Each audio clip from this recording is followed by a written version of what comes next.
Oke, Sobat Robo Kids, apa kabar? Kita ketemu lagi di acara talk show Yuk Kepoin Tim WRO 2022 di part kedua. Oke, part pertama buat yang mungkin kelewat, nah boleh tuh di-scroll-scroll dulu ya.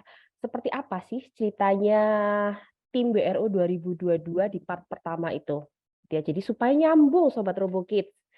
Oke, nah sekarang kita mau lanjutin lagi di part kedua, masih sama dengan tim yang mengikuti acara lomba WRO 2022 di Jerman untuk kategori elementary dan juga kategori junior. Untuk kategori elementary di sini diwakili oleh adik Amar, untuk kategori junior diwakili oleh adik Jeremia dan adik Devon. Halo, apa kabar semua?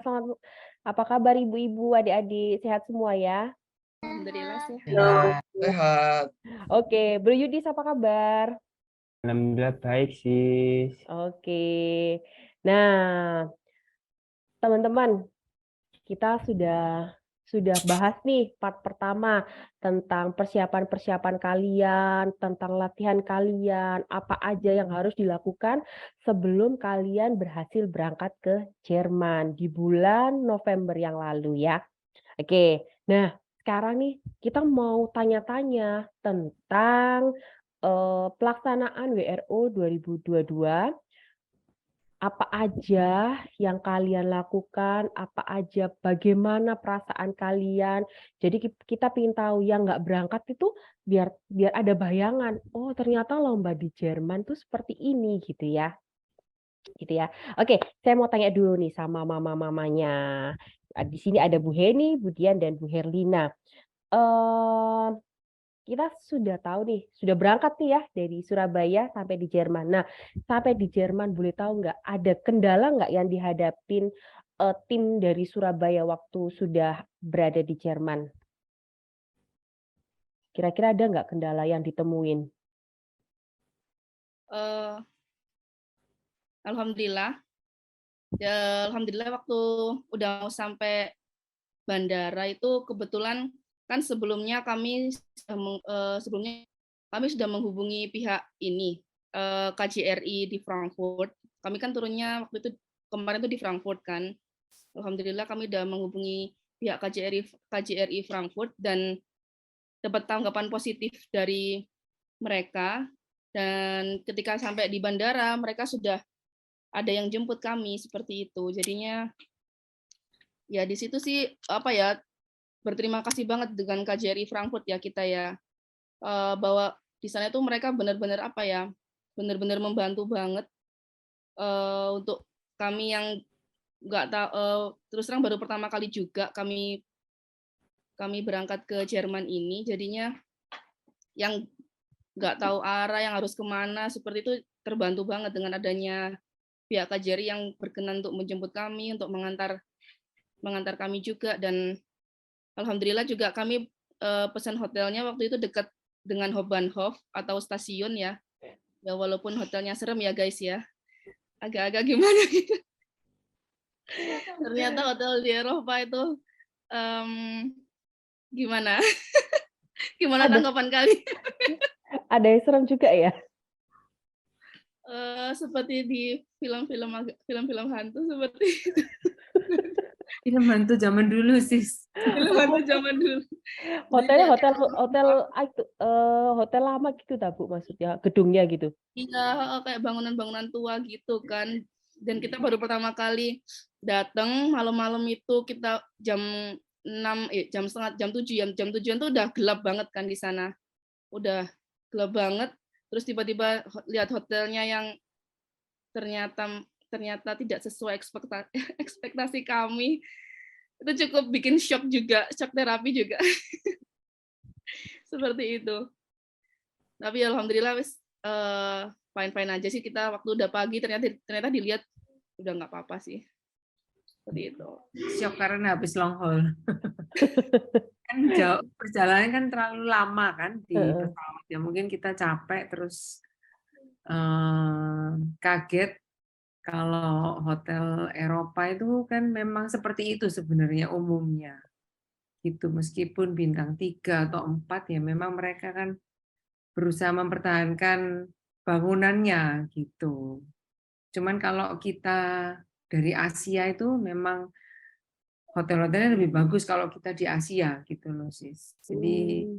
itu yang kita dapat gitu. Terus kan pakai tambahan juga ternyata liftnya mati gitu. Ya bener banget. Ya Kita Allah. harus ngangkat koper kita sendiri ke atas gitu. Itu lantai berapa, Bu? Itu kita lantai 2 ya, 2 sama 3 ya. Sama 3. Tapi ada 0, 0, 1, terus 2 ya. Gitu Lumayan lantai. ya, dengan bawaan cukup banyak pasti. Iya, Ya, yaitu. benar. Tapi kita bisa bergotong royong. Bener. Iya sih, jadi kita itu nggak tahu ya sis ya. Kita kan barusan ketemu itu kemarin waktu pertama kali ketemu itu di bandara ya, di bandara banget itu baru tahu saya. Maksudnya, oh enggak sih kalau sama Ciheni itu udah beberapa kali. Kalau sama mamanya Devon itu baru terakhir-terakhir ya J ya kita ketemu ya. Terus baru bener-bener komplit Bikin itu visa ketemu di ya. bandara. Ketemu komplit di bandara. Nggak tahu gimana ya, terus tiba-tiba aja dah rame sendiri gitu kayak kayak family banget gitu udah nggak tahu sok kenalan anak-anak ini sok akrab semuanya.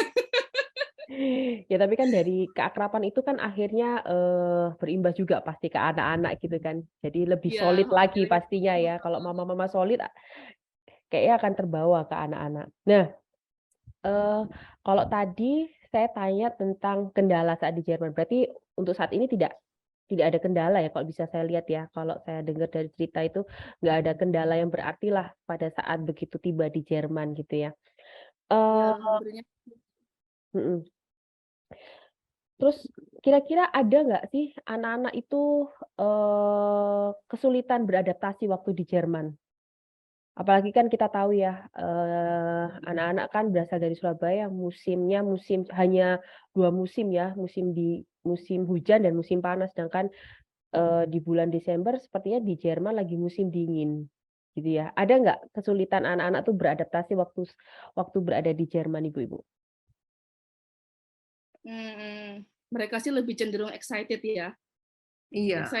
Excited karena tiba-tiba kan dingin banget. Apa maksudnya mereka nggak yang aduh dingin sih mengeluh atau apa, enggak, malah heboh sendiri, seneng excited banget, Excited ya. sudah nyiapin entah itu jaketnya lah, sarung tangannya, apa udah disiapin, emang udah disiapin dari awal. Mereka emang udah malah kepingin lihat salju juga. Jadi ya kalau untuk kendala cuaca ya alhamdulillah mereka Enggak sih. fine aja gitu, seneng malahan. Seneng banget. Karena kalau untuk makanan masih oke lah. Ya, Jadi kan karena masih ada kayak kentang lah, roti gitu kan. Telur. Ya, Iya. telur itu setiap hari kita makan telur.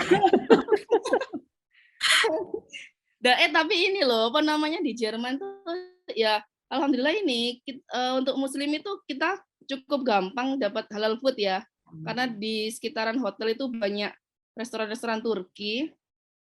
Jadinya ya selain telur setiap hari kita juga makan kentang goreng. Terus daging kebab seperti itu sih. Tapi enaknya itu waktu kita ini apa namanya? Orang KJR itu bener-bener anu banget ya. Ketika kami sampai di Dortmund di tempat lombanya itu kan kami dihubungi sama pihak apa namanya yang bantuin kami di Dortmund ya, dari orang utusan dari Konjen. Itu kan beliau kan bilangnya tuh awalnya mahasiswa S3 seperti itu. Nggak taunya ternyata orangnya kolonel, ya Allah. Ternyata tuh yang disuruh sama Pak Konjen tuh kolonel calon jenderal gitu, jadinya ya awalnya sih kita aja yo, mahasiswa ini mahasiswa gitu kan. Terus habis itu ternyata ya awal Masya Allah. Kita awalnya maksudnya kayak aduh gimana kan, soalnya pihak dari national organizer kan nggak ikut kan sis gitu loh. Jadi kan kita harus benar-benar jalan sendiri kan kita. Mandiri ya Bu ya. Iya gitu. Terus ya bisa setelah kita dijemput sama Pak Maulana yang KJRI itu yang di Frankfurt. Terus kita juga diantar ke stasiun kereta, dibawain kopernya juga gitu. Karena kan masuk kereta, terus kita sudah excited masuk kereta, terus kan biasa kalau kita orang Surabaya kan heboh kan sis gitu, saya teriak-teriak lah apa, terus apa waktu mau keretanya mau jalan, kita kan bye gitu sama Pak Pak KJRI ya. Maulananya, gitu, sama yang nganterin gitu kan, kita heboh keras-keras, sampai akhirnya kita itu diteriakin sama orang Jerman gitu. Tapi kan kita ya nggak ngerti kan, pokoknya tapi dia teriak, maksudnya mungkin karena kita terlalu heboh ya, terlalu ramai gitu. Sampai di Dortmund yang kita asalnya ya bingung, aduh mau kemana kok mau cari makan karena daerahnya untuk lomba itu kayak dia apa ya, kayak kota agak pinggir gitu loh sih. Gitu. Jadi kalau kita makan ya harus kayak jalan dulu atau naik trennya dulu gitu ya. Terus kita ya puji Tuhan kebantu sama Pak Bangkit itu yang ternyata dia kolonel gitu, sudah bawain koper, sudah kita suruh-suruh. Itu si Jari tuh minta titip sepatu juga tuh. Pas malam kita browsing, kita lihat Google, loh ini ternyata Pak Kolonel yang kita suruh-suruh tadi. Aduh. Tapi ya orangnya baik banget gitu loh. Gitu, Mungkin itu juga jadi pengalaman yang berkesan ya Ibu ya. Pengalaman yang berkesan di sana. Oke. Nah ini tadi ceritanya tentang pengalaman di Jerman. Sekarang nih saya mau nanya, gimana sih perasaan ibu-ibu pada saat sudah berada di area lomba? Gitu. Mungkin kan kalau misalnya di WRO Indonesia, ya begitu ya, kita tahu sendiri sudah beberapa kali mengikuti event lomba di Indonesia. Nah, sekarang mengikuti WRO internasional di Jerman langsung gitu ya, langsung di tempatnya, perasaan apa yang dirasakan sama mama-mama nih? Nah, Bu Heni nih, gimana Bu perasaannya yang sudah beberapa kali ya Bu ya mengikuti Jerry di berbagai ajang Lego terutama ya di Surabaya, di Jakarta gitu kan. Apalagi Jerry kan sudah beberapa kali ya sering sekali ikut kejuaraan Lego ya Bu Heni ya. Iya sih. Gimana Bu perasaannya mengikuti? Ini kayaknya WRO internasional pertamanya Jerry ya Bu ya.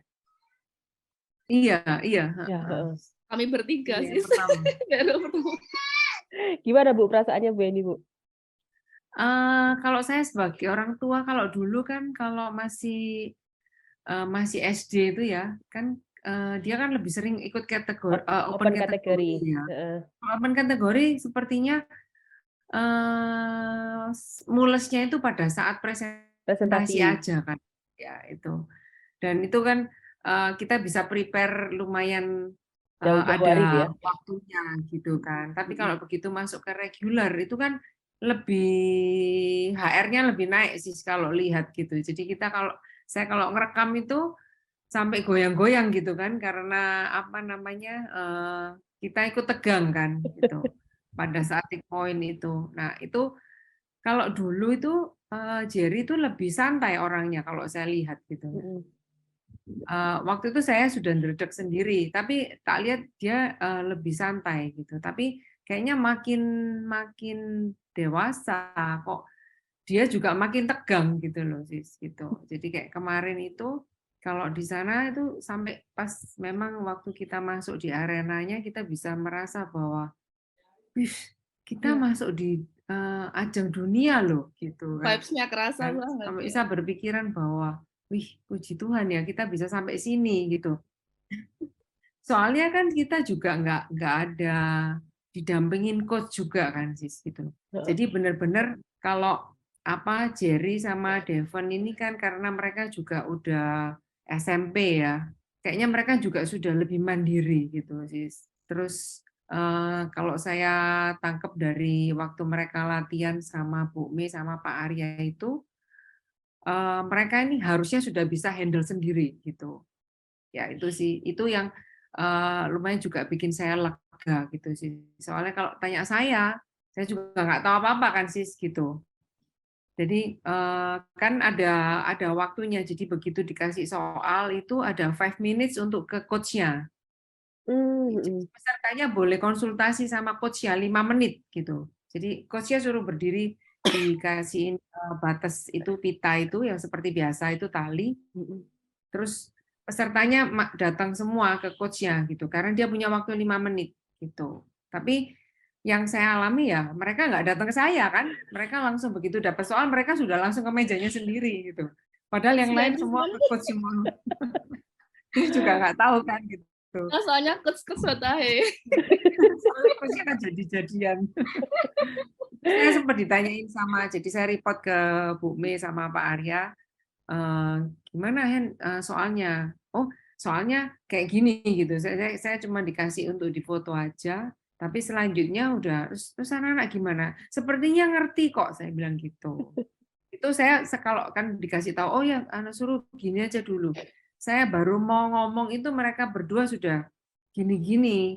Saya nggak boleh ngomong karena kan kalau dunia itu lebih ketat kan sih. Begitu ada ngomong gitu, mereka kasih warning gitu. Kalau nggak dis gitu loh. Jadi mereka ini ya takut gitu.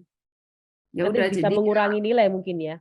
ya, jadi benar-benar coachnya nggak boleh ngomong gitu. Cuman waktu Ya, 5 menit yang tadi ya Bu, boleh berkomunikasi ya, sama anak-anak ya. yang boleh ngomong cuma 5 menit itu, gitu. Cuman saya lihat kalau untuk Jerry sama Devon, ya so far mereka bisa handle sendiri gitu. Lumayan mereka bisa mengatasi apa dredegnya mungkin ya Sis ya. Lumayan sudah bisa. Nggak tahu mungkin mereka juga nanti bisa sharing gitu. Perasaannya gimana? Oke, terima kasih Bu-Ibu. Iya. Nah, itu tadi perasaan orang tua saat mendampingi anak-anak berada di arena perlombaan. Sekarang kita ingin tahu nih, gimana sih perasaan kalian pada saat di arena lomba? Nah, di arena lomba, Jerry, Devon, Amar boleh cerita ke kita semua dan Sobat Robokit supaya tahu, supaya ada perasaan, oh seperti ini, ada bayangan lah paling enggak. Oke, siapa yang mau cerita nih? Ya, kalau di arena lomba sih memang dredegnya terasa ya, nggak di Wiro Indo, nggak di internasional juga terasa banget ya. Apalagi Wiro Indo juga robot-robotnya semakin banyak, pesaingnya juga lebih banyak. Jadi mental juga lebih diadu di sana. Juga apa namanya model-model dari objek-objeknya, Lego-Legonya kan juga pertama mikir, oh, apakah beda dengan Indonesia, trek-treknya juga mikir apakah beda di Indonesia, juga dredegnya itu apa sudah dari sebelum di arena sampai di arena itu masih dredegnya tambah besar di arena juga. Jadi tetap dredeg ya Devon ya. Iya, tetap beda. Ada nggak sih perbedaan yang kalian rasakan ya? Eh, Perbedaan yang kalian rasakan mengikuti WRO di Indonesia dengan WRO di Jerman. Ada nggak perbedaannya? Ya beda banget sih memang. Pertama itu juga dari jurinya ya. Jurinya kan orang asing, kita juga nggak kenal, mungkin dari bahasanya juga. Kebetulan yang dari juri yang menjuri tim saya dengan Jerry sih dari orang Jerman asli dan memang Inggrisnya juga nggak benar-benar fasih. Jadi kalau ngomong atau komplain atau tanya dan sebagainya itu agak susah ya kalau sama orang yang di luar dari apa namanya kita belum kenal bisa mengetahui cara bahasanya, gaya bahasanya dan sebagainya. Juga apa namanya tracknya juga kan berbeda dari model tracknya. Kita juga apa namanya benar-benar beda ya. Mungkin juga yang tadi Amar sudah bilang model tracknya, tekstur tracknya benar-benar beda dengan di Indonesia. Tapi ya puji Tuhan robotnya bisa berjalan dengan baik sesuai yang di Indonesia. Mungkin tapi beberapa ada kendala, tapi ya puji Tuhan bisa diperbaiki juga. Nah, boleh nggak kita tahu kalau dari kalian lihat nih, kira-kira tuh negara mana sih yang menurut kalian itu lawan terberat? Kalau dari saya sendiri sih yang paling merasa berat ya Jepang, karena memang satu meja dengan kita sebelahan kan. Dia kelihatan juga apa Jepang itu robotnya full point terus, stabil terus, tapi juga cepat gitu. Juga ngelatih mental kita kan, juga apa namanya jadi down, kadang-kadang jadi down. Wah, kok robot yang itu kok kencang stabil lagi, yang kita nggak stabil lambat gitu. Biasanya juga sering terpikir kayak gitu. Juga di meja sebelah juga ada dari India itu juga cepat dan juga stabil. Tapi apa akhirnya India bisa juara satu ya. Pertanyaan terakhir nih buat kalian. Saat perlombaan itu ada kejutan nggak yang kalian temuin? Kok tadi kan mungkin kalian sudah ceritakan ya, oh kondisi trek yang berbeda gitu ya, kondisi trek berbeda yang digunakan. Ada lagi nggak? Mungkin soal tambahan atau aturan tambahan yang membuat kalian, ah kenapa jadi berubah kayak gitu? Boleh ceritain nggak? Kalau dari aku sih, kalau aturan emang tetap sama, tracknya kan tetap sama. Kalau untuk soal tambahan di Mm-mm. hari kedua sih emang benar-benar, kalau bisa aku sama Daman bilang out of the box banget ya. Heeh. Jadi kayak benar-benar yang dia itu bisa kayak seolah-olah remake soal dengan track yang sama gitu. Jadi bisa aja kayak temboknya di tengah itu dia bisa jadi 4 bagian atau bisa dipendekin. Itu benar-benar kita ya nggak kepikiran gitu kan. Yang sebenarnya kita udah pernah nonton di YouTube yang kalau nggak salah punya ya negara mana itu hari keduanya kan eh apa ngangkat barang lewati polisi tidur. Dan itu kita sebenarnya udah siap dengan alat itu kan, alat capit itu. Dan ternyata soalnya benar-benar beda banget gitu. Justru kita malah membuat sesuatu yang baru di robot kita yang menambahkan ya, bukan benar-benar kayak ngerubah. Karena kan di hari kedua itu kita terima soal dan waktunya itu hanya 1 jam. 1 jam itu terserah kita mau merubah, mau menambah, terserah. Jadi, tapi yang balik ke peraturan awal harus tetap masuk dalam ukuran kotak 25 kali 25 kali 25 ya. Dan satu kejutan yang pas kemarin itu eh, pada saat round 2 kalau enggak round 1 atau round 2 saya agak lupa. Itu tiba-tiba pada saat udah kurang 5 menit sinarnya itu mataharinya itu benar-benar nyentrong ke tracknya kita gitu. Heeh. Nah, terus di situ eh, katanya sih ada yang protes gitu kan. Terus akhirnya waktunya ditambah 20 menit untuk menyesuaikan sensornya kan gitu. Karena kan itu sinarnya venue-nya kan benar-benar kaca semua kan atasnya itu. Heeh. Dan sinarnya tuh mudah banget masuk gitu. Gitu sih. Jadi pada saat udah kalau nggak salah 2 menit terakhir atau 5 menit terakhir mau selesai ditambah lagi 20 menit. Karena sinarnya tuh nyentrong gitu. Jadi mengganggu jalannya robot-robot yang Iya, berlomba gitu ya. iya banyak protes gitu. Tapi puji Tuhan sih kita nggak dengan kita tidak mengganti eh, value view-nya sih robotnya tetap aman sih. Gitu kalau dari saya. Tetap aman. Oke. Oke. Nah, kalau boleh tahu nih teman-teman, dari untuk yang kategorinya yang elementary, kalau boleh tahu untuk yang elementary ini peringkat keberapa? Bisa bisa mencapai peringkat keberapa? Kalau aku bisa mencapai peringkat ke 67 dari 67 83 negara. dari Bukan 83 peserta, 83 peserta. dari 83 peserta. Oke. Kalau untuk yang junior peringkat keberapa nih? Peringkat ke-12 dari 83 tim. 18 dari 83. 12. Peringkat 12 ya, sorry. Peringkat 12. 12 dari 83 peserta ya, betul ya? Iya, tim, iya. Tim. Oke.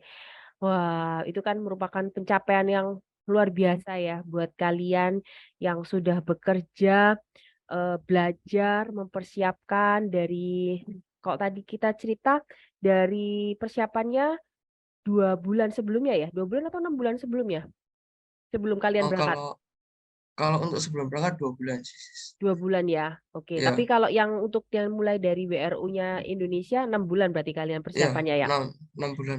Oh, berarti kan Untuk informasi tambahan aja, kan itu peringkatnya kan live kan, Sis. Jadi Mm-mm, kita cek kalau di day one, di hari pertama, mm-mm, itu kita berhasil mencapai posisi ke-4 dunia dari mm-mm. 83. Tapi sayangnya hari kedua turun jadi 12 gitu sih. Oke, berarti sempat kalian menduduki di peringkat keempat dari 83 peserta tersebut ya, Jerry ya. Iya, Sis, iya. Heeh. Terus kemudian hari kedua karena ada beberapa hal kalian mencapai peringkat ke-12. Akhirnya turun Iya, gitu ya. iya, iya, heeh, Mm-mm. iya. Tapi peringkat keberapapun dari kalian yang bisa dihasilkan, kami semua turut bangga gitu loh ya, turut bangga dengan prestasi yang kalian dapat, dengan usaha yang kalian lewati dari awal sampai dengan akhir. Perjuangannya tuh luar biasa, dukungan dari orang tua juga luar biasa, perjuangan kalian juga luar biasa. Tepuk tangan buat kita semua. Oke, oke, Sobat Robo Kids. Itu tadi part kedua ya cerita teman-teman pada saat mengikuti WRO di Jerman. Nah, kita masih akan sambung nih di part ketiga ya. Kita mau sambung lagi nanti di part ketiga. Jadi kalian tetap harus kepoin IG-nya Robo Kids ya. Jangan lupa sering-sering tuh di scroll. Tungguin ya untuk part ketiganya. Oke, terima kasih buat Devon, Jerry, Bu Hedi, Bu Dian, Amar, dan Bu Herlina, Bro Yudis juga. Kita ketemu lagi di talk show Yuk Kepoin Tim WRO 2022 di part ketiga. Sampai jumpa.